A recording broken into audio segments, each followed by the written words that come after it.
ஒருத்தர் நம்மளுக்கு ஒரு 4-5 வருஷமாக பழக்கம். ஆனால் அவரோட பையனுக்கு நல்லா இருக்கிற பையன் நல்லா ஸ்கூலுக்கு போயிருக்காரு, படிச்சிருக்காரு, கல்யாணம் ஆயிடுச்சு. கல்யாணம் ஆன உடனே அந்த தீய சக்தியோட பிரபாவம், அந்த செய்வினியோட பிரபாவம் ஏற்பட்டிருக்கு.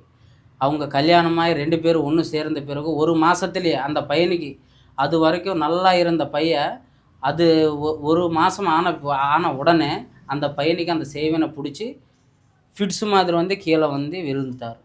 விழுதுட்டு அதிலிருந்து அந்த பையனுக்கு எந்த ஹாஸ்பிட்டலுக்கு போனாலும், எங்கே போனாலும், எந்த கோயிலுக்கு போனாலும், எங்கே போனாலும் கூட அது சரியாகிறதில்ல.